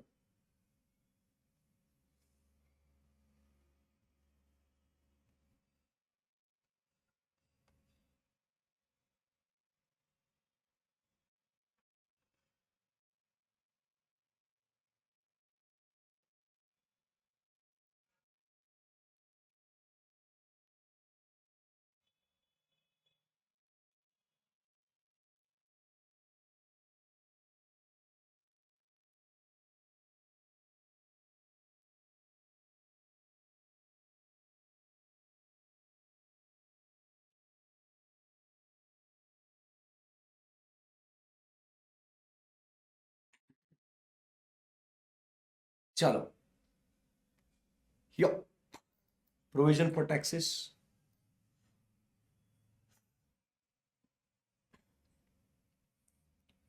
the previous years up to which taxes have been assessed or assessment order is received should be assessed, taxes assessed or assessment order, उसके हिसाब से provision for taxes not assessed appears to be inadequate should be stated, ठीक है। other liabilities, whether all liabilities actual and contingent disclosed, age of trade payables, the company has been meeting its obligations in time, insurance policies giving details of the risk covered, premium and their value should be attached, report as to whether or not insurance cover appears to be adequate,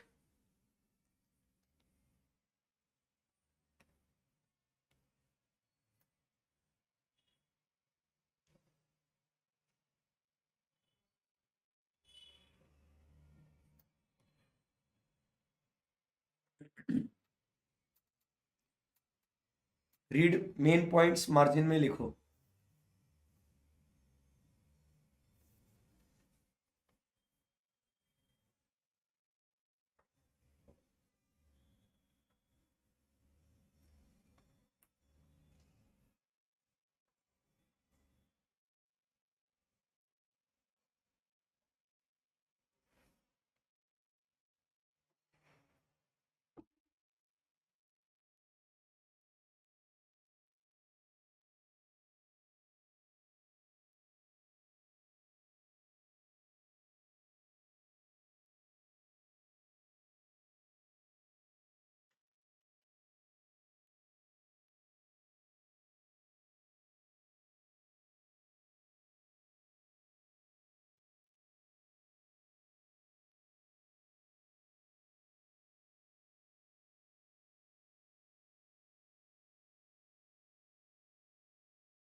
done, चलो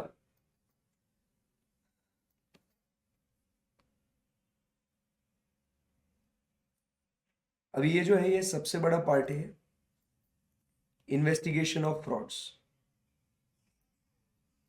इसमें आपको बहुत ज़्यादा content है, types of frauds, ठीक है।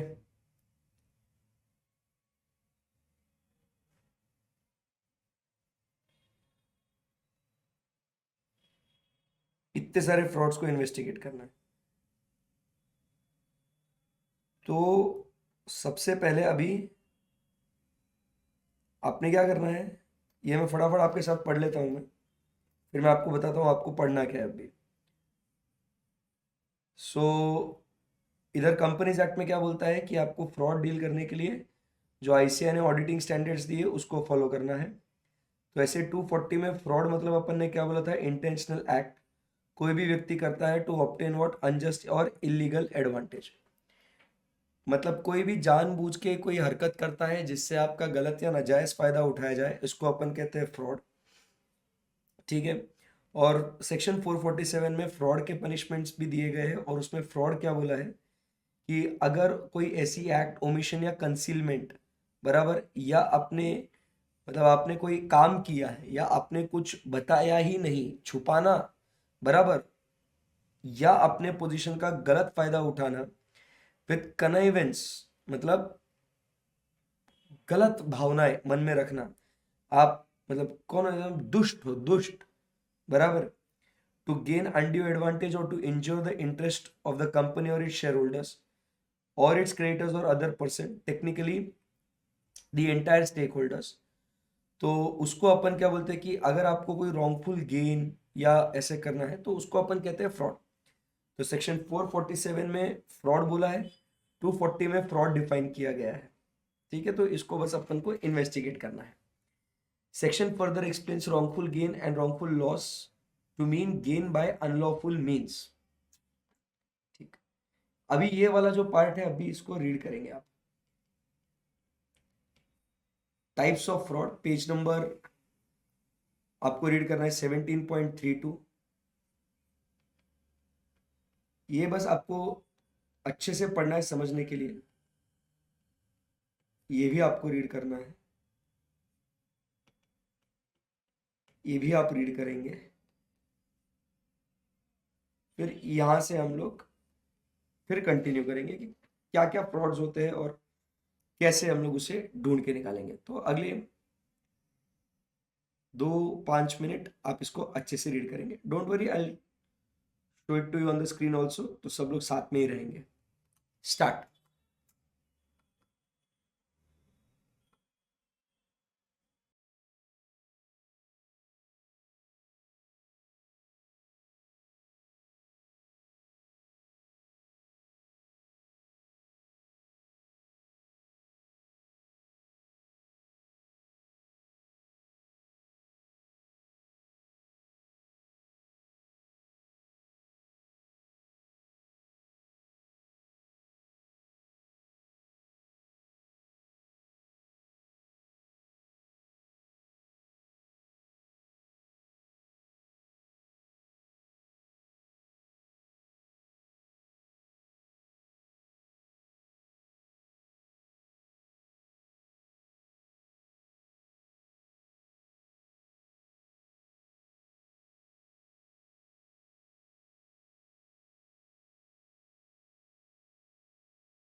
चलिए तो आगे बढ़ते हैं यहाँ से।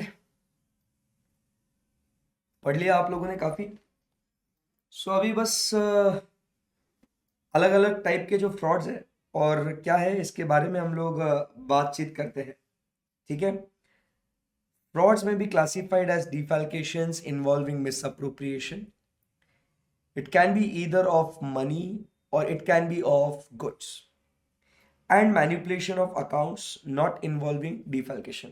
अकाउंट्स में उथल पुथल करना, जो हम लोग सत्यम के केस में हम लोग ने देखा था कि अकाउंट्स उन्होंने मैनिपुलेट करे थे। So the detections of manipulation being one of the objects of an audit, the detection of fraud perpetrated for misappropriating money, knowledge, money or goods, knowledge of various circumstances under which these may be committed is essential. Let us have the brief description of thereof at different levels in the given video. So अलग अलग frauds के बारे में बस समझते हैं अभी कैसे कैसे चोरियां हो सकती है, तो मजा आएगा। फ्रॉड्स फॉर पर्सनल गेन्स, अभी पूरा एंड तक जो है ना दोस्त, देख अभी कहाँ से कितना पढ़ना है अपने को। देख ये पेज नंबर जो है अपना, अलग अलग फ्रॉड सीख रहे हैं बस, मस्त है एकदम। 17.36,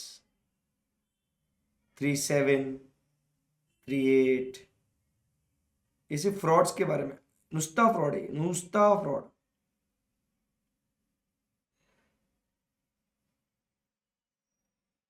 ये देखो नुस्ता फ्रॉड है इधर तक।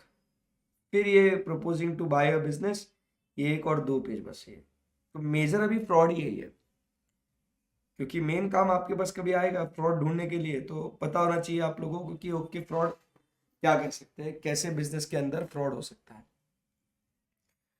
तो बढ़िया है एकदम, उसको फ्रॉड के बारे में बातचीत करते हैं कुछ मस्त। Let's rock. Fraud for personal gains. Bribery, bribery मतलब रिश्वत देना, घूस देना, बराबर है। जो बहुत सी बार आप लोगों ने भी किया होगा।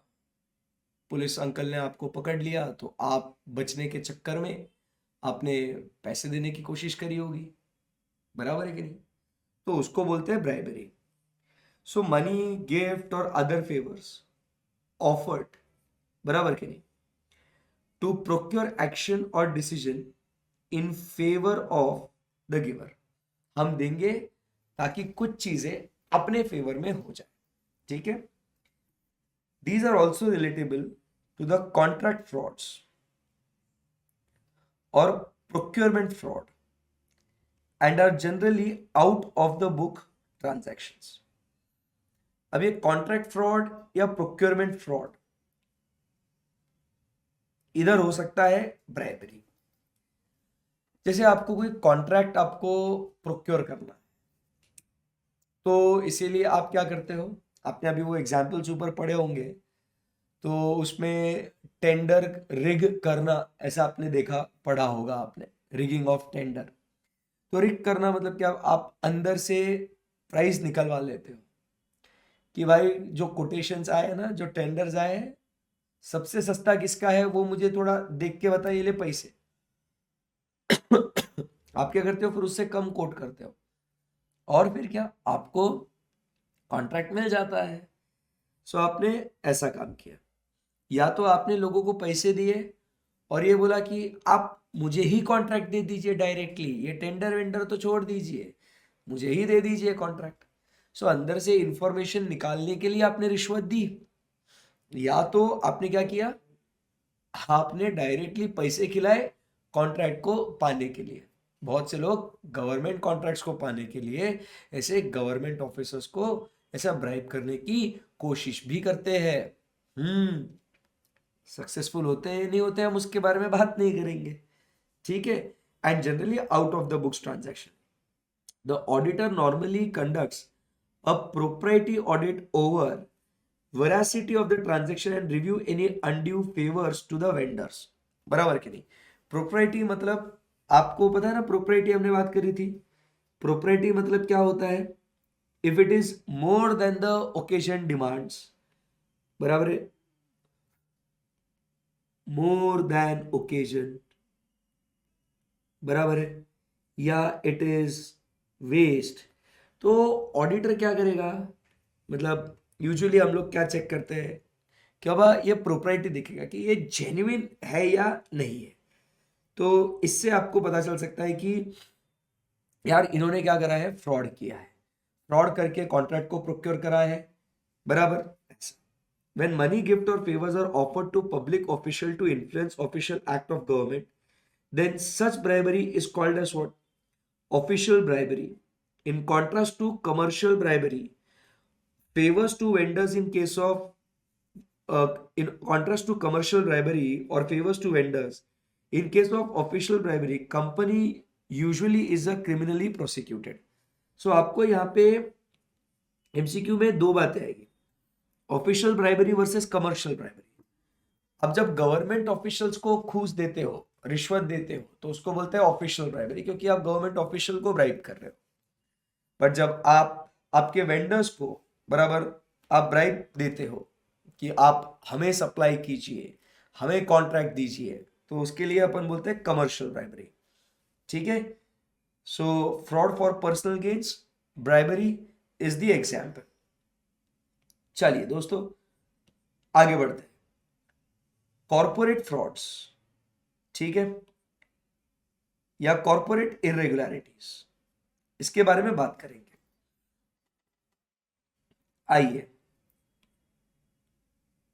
एडवांस बिलिंग की बात करेंगे, पढ़ते हैं, डिस्कशन करते हैं, कंटेंट आपको लिखते हैं फिर आ जाएगा। नाम से समझ में आ गया होगा कि पहले ही बिलिंग कर दिया है आपने। Advance billing is a situation where the company is booking what fictitious sales in anticipation of actual sales। Company क्या कर रहा है, फिक्टिशियस सेल्स बुक कर रहा है, उनको लग रहा है इतना तो हो ही जाएगा ना, इतना तो माल बिका जाएगा ही, तो भाई बुक कर दे, 10 लाख का माल बेच दिया करके। तो जिससे क्या होता है, रिजल्ट्स जो है ना वो मिस इंटरप्रेट हो जाते हैं of the revenue in the books, thereby misleading the financiers and what the stakeholders। Financiers मतलब कौन होते हैं आपके, फाइनेंसर्स मतलब आपके बैंकर्स होते हैं, बराबर है, या दूसरे फाइनेंशियल इंस्टीट्यूशंस होते हैं, बराबर है। तो उनको मिसलीड हो जाता है, उनको लगता है यार इतना सारा सेल हो गया करके। When the management treats borrowings from money lenders as customer advances in the books against sales orders for adjusting bills receivable, the fraudulent act goes unnoticed for the extended period। अभी इधर दूसरा कारनामा क्या करा, एक क्या करा, एडवांस बिलिंग, जिसमें क्या करा उसने, एडवांस बिलिंग में फेक बिलिंग किया। अब दूसरा क्या करा उसने, सो जो बोरोइंग फ्रॉम मनी लेंडर्स है, बराबर, मनी लेंडर्स मतलब कौन होते हैं, ये प्राइवेट मनी लेंडर्स, जो बैंक्स वगैरह नहीं है, तो फाइनेंसर्स हो गए, इनसे तो कोई दिक्कत नहीं है। बट जो मनी लेंडर्स है तो वो क्या करते हैं, borrowings they adjust as customer advance in the books. So इसको कभी ये they get what unnoticed for the extended period. ऐसा प्राइवेट मनी लेंडर से लेना अलाउड नहीं है ना। सो क्या क्या,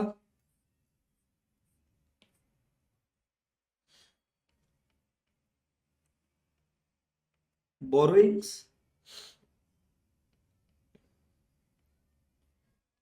ट्रीटेड एज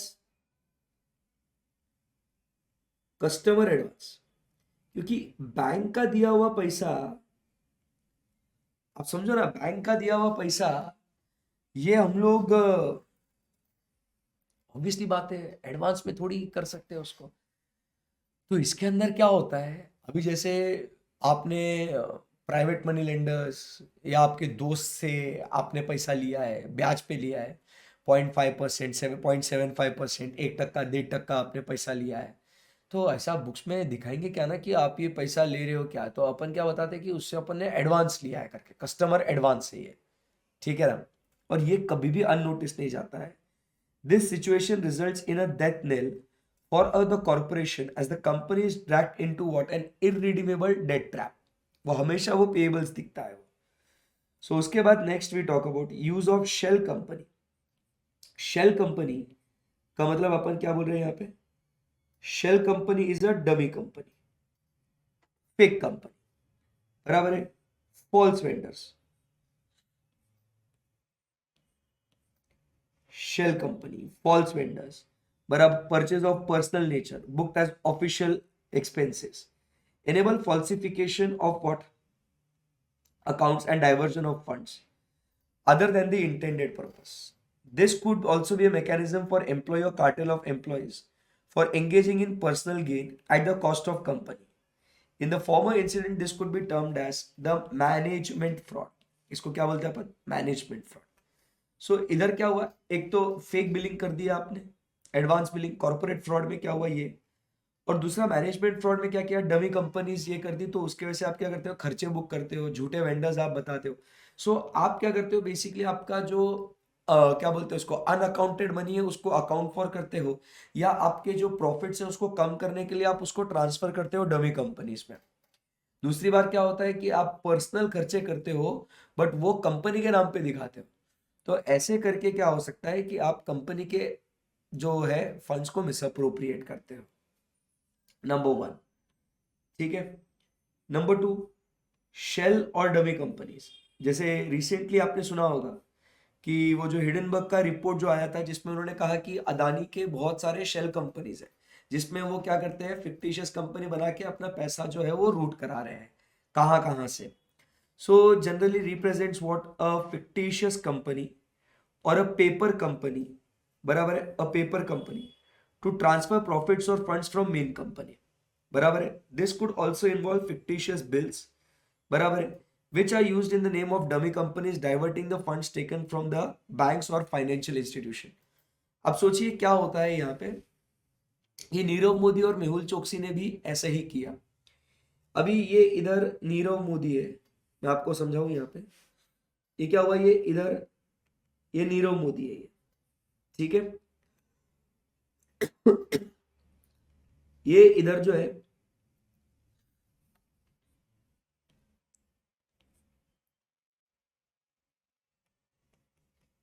ये बैंक है, ये गया बैंक के पास, बोला मेरे को लोन चाहिए, और ये जो है ये कंपनी है जिनसे हम डायमंड खरीद रहे हैं, इनको पैसा देने का है।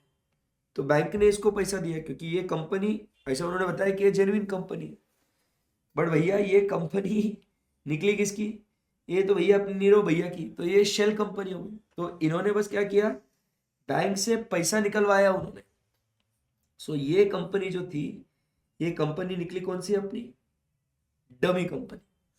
तो बैंक को चूना लगा दिया है ऐसा, तो क्योंकि बैंक ऐसा है तो उसी जेन्युइन कंपनी को देगा तो फिर अपने को थोड़ी फायदा होगा, तो ऐसा करते हैं लोग। सो to divert the funds taken from the banks or financial institution. So this was what done by Nirav Modi. The books could be falsified by wrong classification of expenses, inflating the expense or suppressing the receipts. या fictitious claim, a review of controls normally lead to what uncovering expense booking that are prima facie not incurred. मतलब ये यहाँ पे वापस से क्या बोल रहे हैं, डमी या फेक एक्सपेंसेस, जो खर्चे आपने किए नहीं बट झूठे बिल दिखा के क्या करना, खर्चों को बुक करना या इन्फ्लेट करना। जो वापस से एग्जाम्पल सत्यम में हुआ था, जो इन्होंने पूरे सारे डमी बिल्स दिखाए थे वहां पे, ऐसा। ओके, उसके बाद तीसरा नेक्स्ट पॉइंट बच्चों we talk about is the money laundering activities.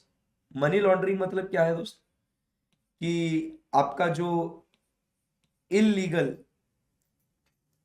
पैसा, मतलब इलीगल मतलब ऐसे इलीगल नहीं बोलेंगे, जो अनडिस्क्लोज्ड इनकम है आपकी, जिसके ऊपर आपने गवर्नमेंट को टैक्स के लिए ऑफर नहीं किया, तो अब उसको वापस से लीगल सोर्सेस में लाना पड़ेगा ना उसको।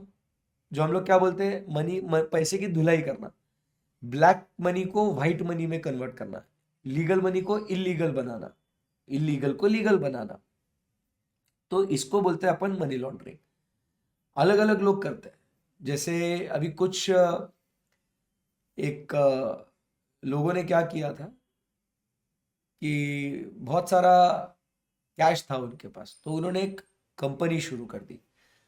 कंपनी में क्या किया, उन्होंने बताया कि हम लोग हॉर्स राइडिंग आपको सिखाएंगे, घोड़ा चलाने सिखाएंगे आपको, हॉर्स। बताया ऑन पेपर कि हमारे पास 10 घोड़े हैं, 500 रुपये 1 घंटे का चार्जेस है, और उन्होंने चालू किया। एक्चुअल में उनके पास सिर्फ 2 घोड़े, ठीक है ना, बट बता रहे 10 घोड़े, फुल एकदम ऐसा बता रहे 15 घंटे तो हमारा बिजनेस होता है फुल एकदम रोजाना, और वो पेमेंट क्या दिखा रहे, कैश में। तो क्या हुआ, जो कैश का जितना भी जिसके पास कैश है वो क्या कर दिया, उधर जमा करा, और वो पैसा अब लीगल बन गया। समझा क्या बात को, ऐसे। सो ये सारी बातें होती है। So people indulge into what this money laundering activities which is a crime as per prevention of money laundering act. Whoever directly or indirectly attempts to indulge, directly or indirectly attempts to indulge knowingly or assist or knowingly is a party involved in any process connected with the proceeds of crime shall be guilty of the offense of what, money laundering। अभी जैसे लोग क्या करते हैं, bills देते हैं ऐसे, मतलब क्या, अभी बिल बिल दिया लोगों ने ऐसे। अभी मान लो मेरे पास वाइट का पैसा है, मेरे को खर्चा बुक करना है, आपके पास कैश है, आपको इनकम चाहिए। आप समझिए बात को, इधर क्या बात हो रही है, एकदम ऐसा बढ़िया, एकदम क्या बोल रहा हूं मैं, इधर फोकस करना कि इधर पर्सन ए है, इसके पास पैसा है, किधर है, बैंक में। इधर दूसरा पर्सन है, इसके पास भी पैसा है, बट इसके पास कैश है। तो अब क्या होगा मालूम आपको, मनी इनको लॉन्डर करना है, तो ये क्या बोलेगा इसको, मैं तेरे को फंड ट्रांसफर करता हूं, बराबर बैंक में देता हूं, तू मुझे कैश दे दे, ठीक है। ये इस चक्कर में इसको क्या करेगा, इसको बिल देगा, ठीक है ना। तो इधर क्या हो जाएगा मालूम आपको, इधर क्या हो जाएगा, इसको एक्सपेंस की एंट्री मिलेगी, इसको खर्चा मिलेगा, और इसको कैश मिलेगा, इसका इनकम होगा। तो इसका इधर क्या हो गया भाई, इधर इसका ब्लैक का पैसा व्हाइट हो गया, इसका इधर व्हाइट का पैसा ब्लैक हो गया। तो ऐसा कोई करेगा या मदद भी करेगा, बराबर है कि नहीं। सो ही और she will be what, guilty of money laundering. आएगा बात समझ में। सो ऐसा ब्लैक व्हाइट मनी लॉन्ड्रिंग, इसको बोलते हैं मनी लॉन्ड्रिंग। ओके, सो ऐसी कुछ बात हो रही है यहां पे, करते हैं लोग ऐसे, ध्यान में रखना है, ये ऐसा कानूनन अपराध है। The person indulging in the money laundering looks for avenues मतलब areas with weak banking controls for converting illegal money into the banking system. Any excess credit in the bank accounts that does not belong to the customer, बराबर, or is parked for a temporary period should raise the suspicion of such activities, बराबर। any excess credit in bank accounts, बराबर है कि आपके account में इतना पैसा रहता नहीं है, सडनली आपके पास इतना पैसा आके आ से गया। कोई कोई लोग करते हैं, जैसे अभी जब नोटबंदी आई थी, हाँ ये उस समय पे भी हुआ था। जब नोटबंदी आई थी तो लोगों ने क्या किया था कि हाँ भाई मेरे को दे दे पैसा, भाई मेरे को दे दे पैसा, मैं जमा करता हूँ पुराने 500 1000 के नोट, तू मेरे को कमीशन दे दे। और अभी भी जब 2000 रुपए के नोट बंद हो गए थे ना, तो लोग बोल रहे थे अगर होगा तो दे दो मेरे को, मेरे अकाउंट में जमा करता हूँ। तो what they are doing, trying to do is converting, excess credit दिख रहा है ना उनके अकाउंट में, तो एक्सेस क्रेडिट दिख रहा है उसके हैसियत से बाहर, तो दैट शुड रेज सस्पिशन कि भाई तेरे अकाउंट में इतना पैसा पार्क दिख रहा है, पार्क मतलब पड़ा हुआ है, पार्क मतलब रिमेनिंग आइडल, पार्क मतलब क्या बोल रहे हैं अपन, इट इज रिमेनिंग आइडल। तो भाई it should trigger that alarm.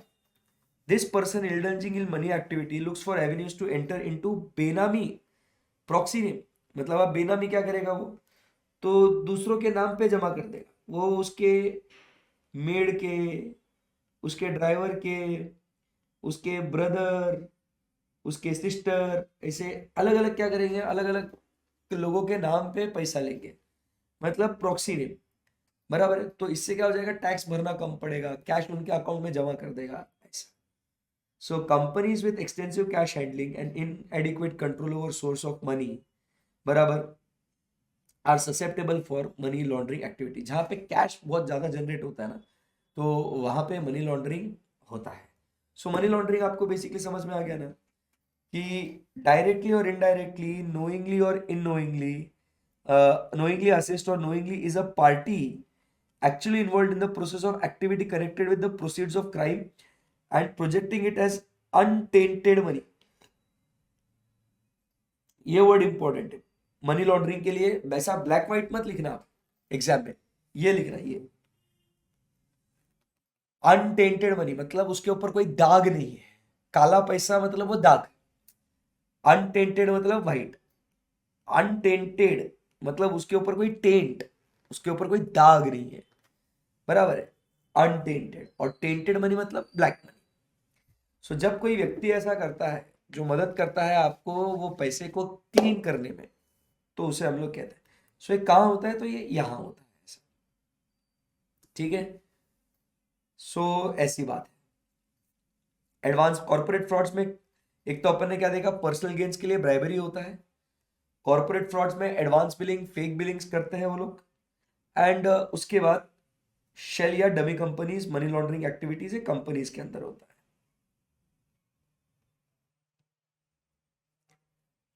बच्चों कुछ बातें मैं आपको आज होमवर्क के लिए देता हूं रीड करने के लिए।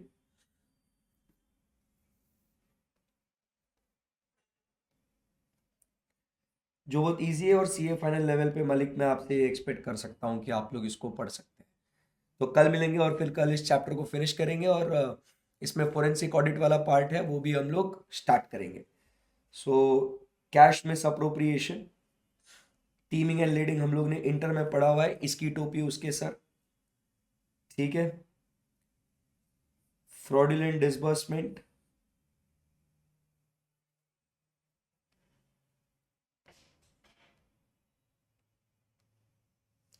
कैश रिसीट्स वाला आप पढ़ेंगे होमवर्क के लिए, मार्क करिए प्लीज।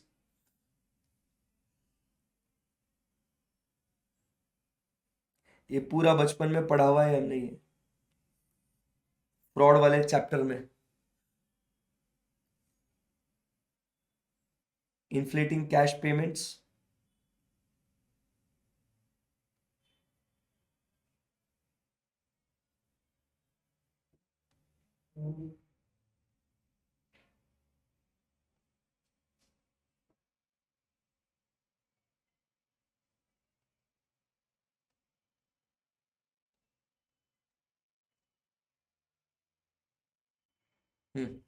ठीक है, इतना सब पढ़ लीजिएगा। बाकी फिर हम लोग कल फ्रेश स्टार्ट करेंगे फिर से इसके बारे में, फ्रॉड को लेके, ठीक है। कुछ और अलग अलग तरीके के फ्रॉड्स देखेंगे। तो आशा करता हूँ बहुत मजा आया होगा आपको आज पढ़ने के लिए। कल हम लोग इसको निपटाएंगे और ट्राई करेंगे फोरेंसिक ऑडिट भी कल डिस्कस करने का, ठीक है। चलो, thank you very much guys, bye bye, take care.